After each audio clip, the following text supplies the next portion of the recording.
All right, folks, this is probably one of our lightest multi-touch sessions, and a good one to end the day on for us, because it's been pretty intense.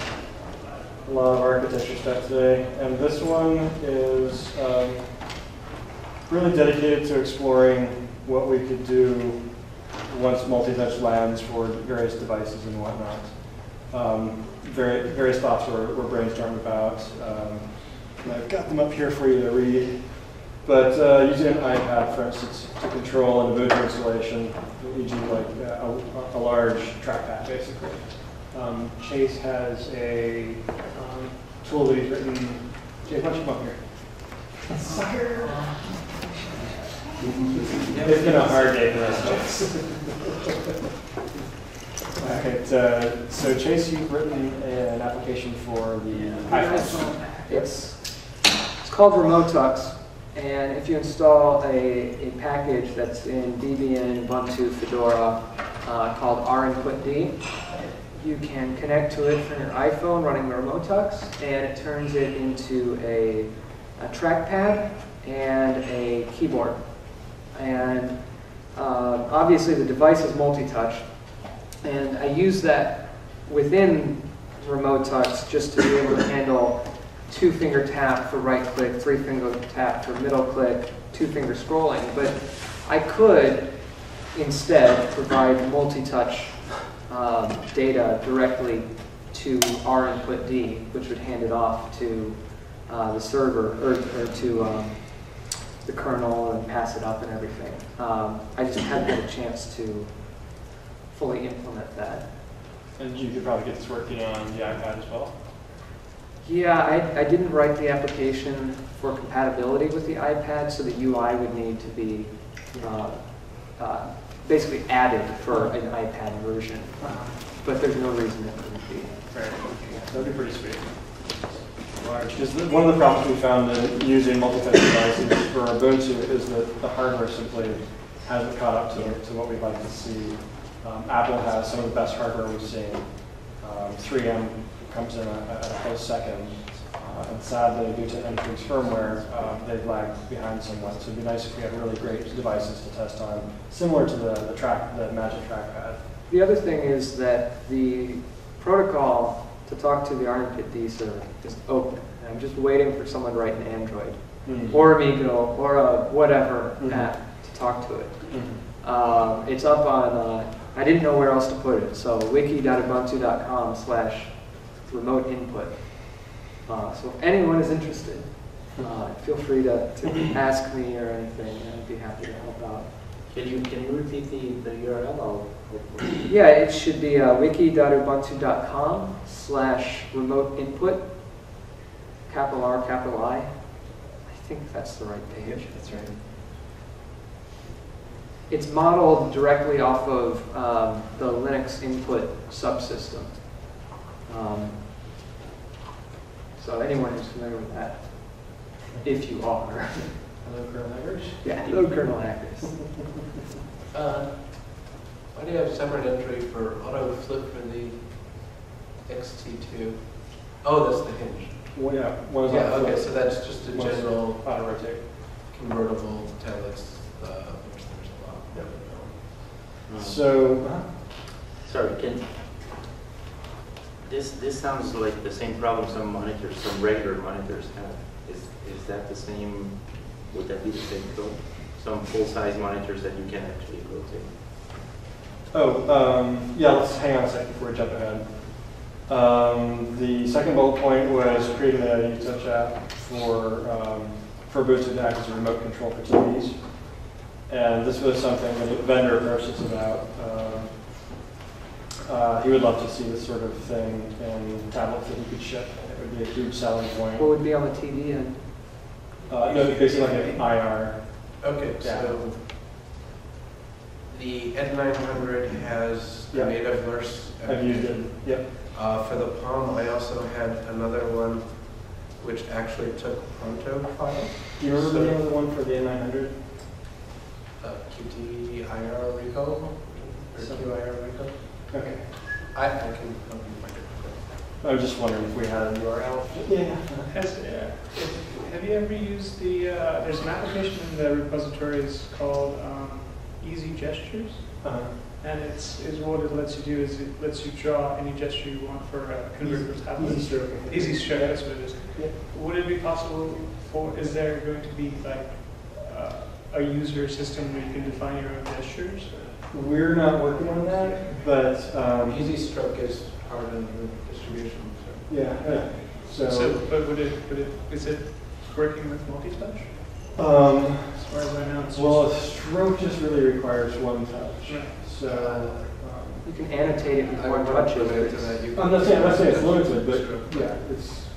If you wanted to modify Easy Stroke to support multi-finger strokes, I'm sure Thomas would be happy to see your patches. Sorry, my ignorance. Do we have an API that any mobile application can do anything remotely to your machine or any local network? Can you define a little bit more what you mean by that? Like, I want to launch a media player and play a song. Maybe we can do a gesture. It's easy to do. oh, you mean so you have your desktop or your laptop, Yeah. and on your trackpad you do the gesture And and launch media player.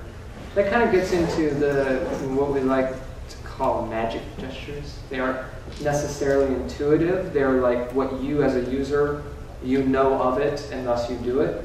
Whereas like Google Maps, pinching to zoom is a fairly intuitive thing. I'm not saying if you have a protocol in place, say SSH, maybe there's a simpler version, I don't know. We can have different applications, like, this is my multimedia application, which has, the gesture for multimedia. Then you have another, so you have to have, one application to do everything. Is that mean? I don't know what you're doing. So you're talking about launching a particular application on a single device, or using your mobile. For example, someone developed a remote control multimedia controller, which is an application.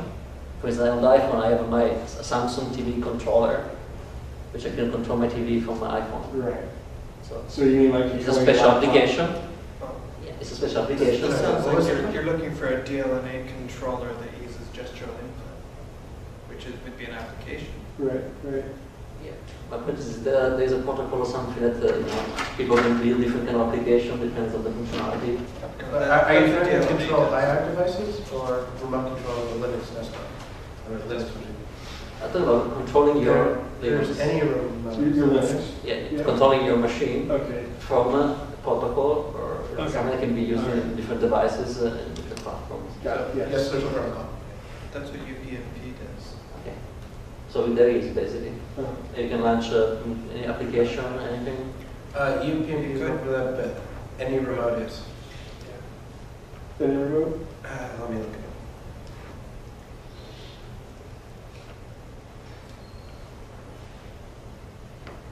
So that's something that you, as a user, would enjoy. Like you can envision a lot. I have to say, if there is not something like that, you will need it. Right. If you want the people to do it. If you use something like UPnP, then that also encompasses devices outside of a computer. I mean, your stereo might be using your TV. Yeah, but UPnP is for. It's just a protocol. You can advertise any service you want. I see, but. And it's hard-coded into a lot of hardware devices. Yeah, So all you need is a Yeah, what I'm controller saying is, instead of trying to define here the gesture to do anything, from one application to a computer, we must, make people, try the different things, the different applications. Yeah, just an application. So that was one other idea that folks just thought, a third one then related to the same kind of thing. So then the other thing that we had discussed was at the beginning of this cycle was enabling autoflip for the Dell XT2, because a lot of us actually were doing development for touch on the XT2. You flip the screen over into a tablet mode, but then it's actually upside down, it doesn't rotate. Several people have worked on various fixes for this, and there are a couple different implementations, but in diving into those, we realized that there are some technical issues that haven't been solved conceptually yet. So we're not sure if we're going to do that in the cycle or not, but we wanted to open it up for discussion and see if anybody had any extra ideas about this or any experience. So, if we do support, if we do start running on particular hardware for Dell or whatnot, and are sold for Ubuntu, this is something that would have to be solved for that. And then the last thing that we had taken notes of was enabling auto rotate for tablets, like we have for the iPad, et cetera. So, so yeah, I mean, if anybody's got any ideas about this, any questions they want to ask, any? Well, it's gotten easier over with time. Like, I remember a couple of cycles ago, it was you had to edit the XR file to get it, and it's significantly improved over time. And so this is the auto rotate, or the AC? Well, with my tablet, it uses the ACPI, and it fires off when you rotate it. Oh, nice. Okay, I had no idea this is even. But it's there's a thing on Launchpad called Tabuntu, and they have a bunch of stuff there that I'm using.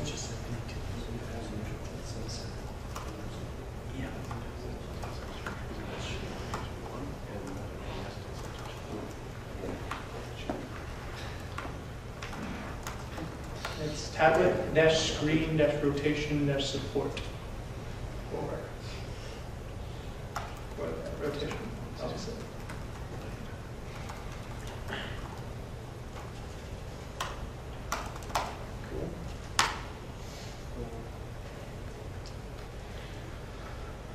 Pete, how about anything from you? You encounter all sorts of interesting individuals and requests and anything tablet related, touch related that you come across that might fall under a category like this for brainstorming discussion? Other than, hey, get it to work, guys. Yeah. Nothing this. Okay. Unless anybody wants to start writing tablet appropriate applications. But no, I can't. You got some designers in the room. You guys have any other? Okay, well, I have one question. For legacy support, are you just moving around the X core pointer there, or? Oh, for like touch events? Yeah, it's Chase knows more about that. Yeah, there will be a single pointer emulation, essentially. Have you considered having a separate pointer for absolute ordinances and another one for devices like mouses? Separate actual cursors? Yeah. For each individual touch, is that what you're saying? Not each touch, like when you're, like for interacting with the touch screen, that's one pointer, and then when you're interacting with a mouse or a touchpad, that's the other pointer. So that's provided through, currently today, provided through X input 2. And so if you have a touch screen that's working and you have a mouse, by default they'll use the same cursor, but you can use the X input utility to tell it that I want to split that into two separate cursors. So what it raises issues to have two cursors out of the box by default. Yeah. People run into issues that they don't realize. Having been used it a fair bit. It's best to leave it off by default, and users that are interested can find it. I just wonder if it might be useful as kind of a nearly invisible kind of thing to make it a little bit smoother when you are interacting with the mouse and the touch screen. Yeah. But it would have to be very, very a cursor that would not be visible unless, like, your finger will be the cursor. Where you're touching, you know where you're touching, so that would be the cursor for the touch. That's how that could be. Well, the cursor image goes away after it's been idle for a while. So That's what you have. I'm saying for the simultaneous touch and mouse, to have the mouse cursor available on the screen, but when you're going to have the touch cursor simultaneous at the same time, your finger will be the cursor. You are the cursor, so it's not made for actual visual cursor feedback. Yeah. Because your finger is the feedback. Yeah, your finger is the cursor. I think that's what you're saying. There's some issues with cursors being created and removed. So just second one isn't that bad. Yeah, You it's can probably hide- one of those pie in the sky feature very things easy to where we need hide to the wait second for one, the which is- toolkits to kind of catch up. You can set glyphs, you can set an invisible glyph for the cursor. So on a touch cursor, you could set that to be invisible. Yeah. If that's what you want. That's something Can you do that dynamically? I don't know the specifics of how to do that. I'm just saying that programmatically it's possible. Right. But in general, it's handled, I think, on a per application basis. So I don't really know Or just how have easy it's. have the cursor as a single pixel or something. Yeah, but the cursor glyph is modified by the windows over. the So applications are free to just change the cursor Yeah. icon at any time. Okay, I got it. Yeah, so I don't know. I don't have a good answer for that right now. I don't know if this is relevant to the current discussion, but one request I have received is, do we have an equivalent to the Microsoft Microsoft what? Touch Pack? Which basically like shows you all the capabilities in Win 7 Plus. I think gives some code examples from that for doing touch applications in Win 7. We don't, but we can certainly look into it. It's just like a developer documentation. For example, It's built for demonstration purposes, so it'll have like example applications in there. And then I think it also, has a dev guide that if you just Google for it, you'll find it.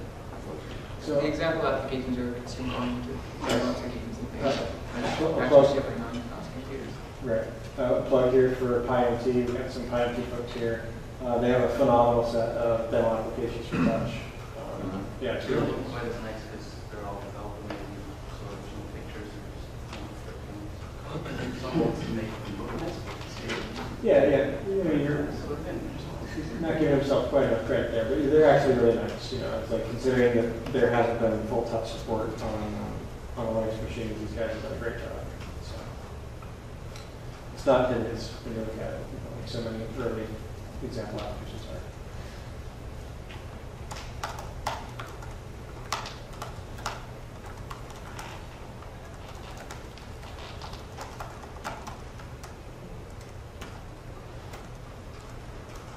Actually, someone has ideas for nice multi-touch applications. I'm sure that got mentioned on his IMT mailing list. There's lots of people just kind of playing with it, but it's not really knowing what they should do with it. There's that bulletin board thing that guy in the managers thing. What's it called? See if I can find it. I don't know if it has multi-touch support or not. Probably doesn't, but it's probably be hacked into the. Like the application itself is kind of designed in a way where it would fit.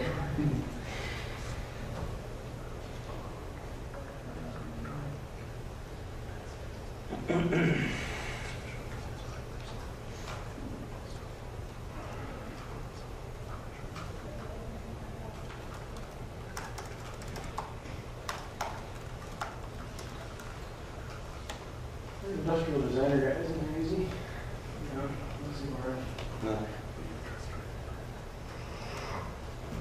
Well, I don't really have anything else. Do you guys have anything? Well, I do like the idea of going back to the idea of using, say, an iPad as a control surface. I think there are lots of possibilities there.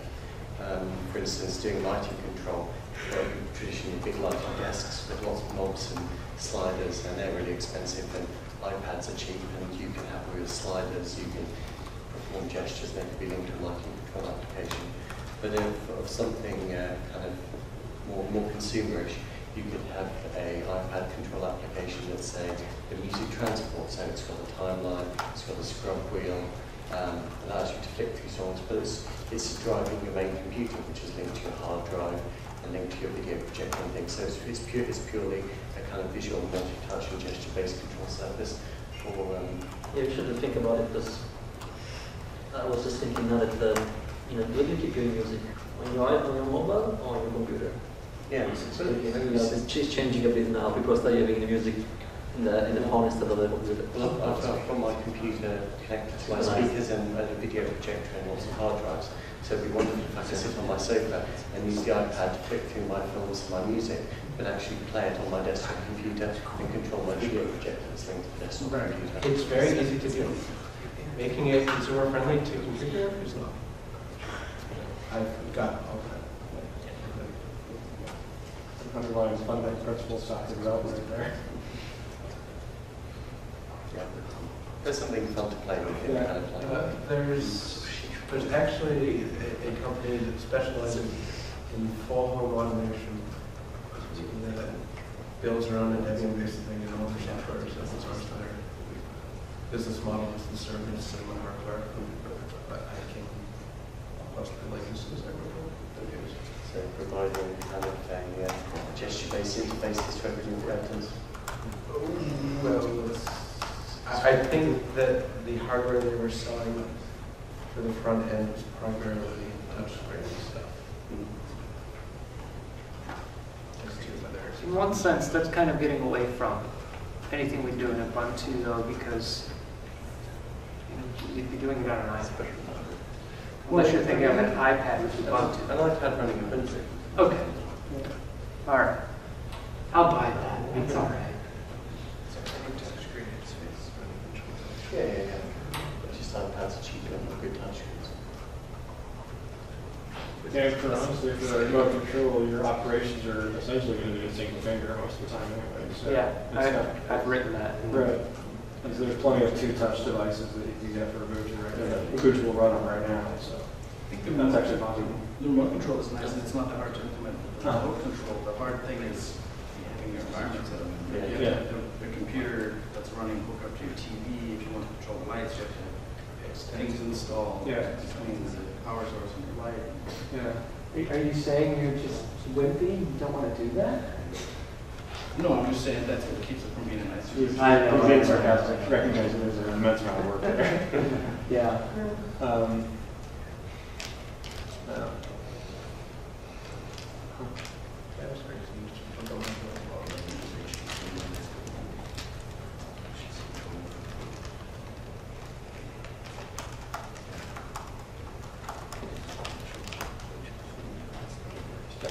Lots.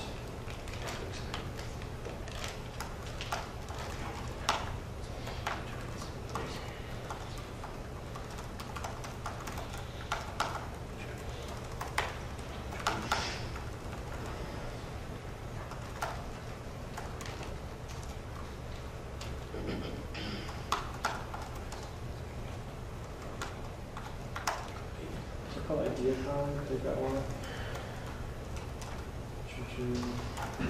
What else is there? Touch. Pad. IdeaCom's full. More.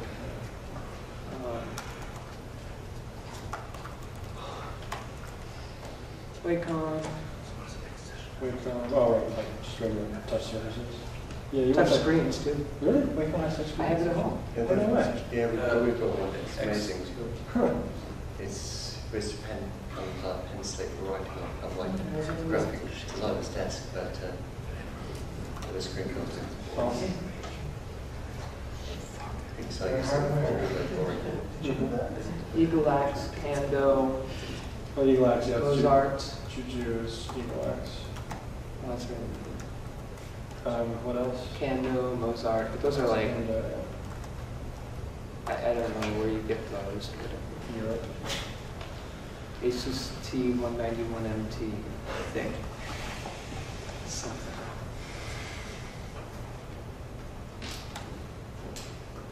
So yeah, we're not going to do, obviously we're not going to go off into a little room and implement any of this stuff, but I would like someplace where we could track this and next UDS see if there's anything else going in the community and just keep a heartbeat with this.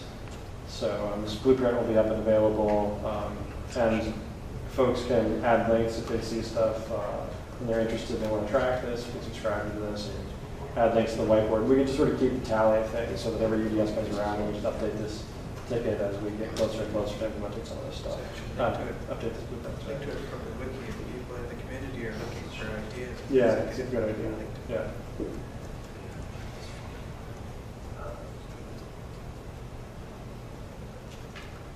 Yeah, one nice small to medium-sized gesture project could be a game that some really quite basic game, but it utilises the kind of open to vocabulary of gestures in kind of analog interactions to how they work on the desktop.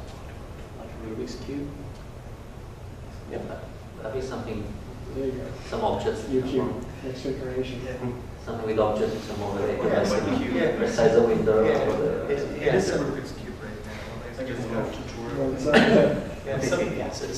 Some games involves lots of pre-solved spatial objects that you're It's like moving. the and XKCD getting to when do you did the something. binary Sudoku. It only had 4 squares. There's a 1 and a 0 in it on it. That's still there.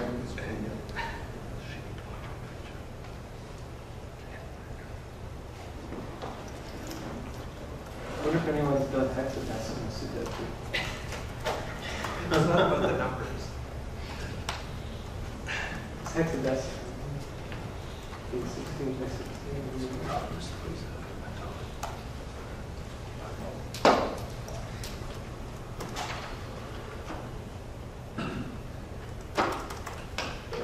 Done.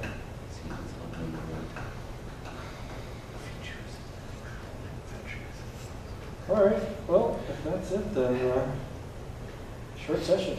Yay! End of the day for some of us.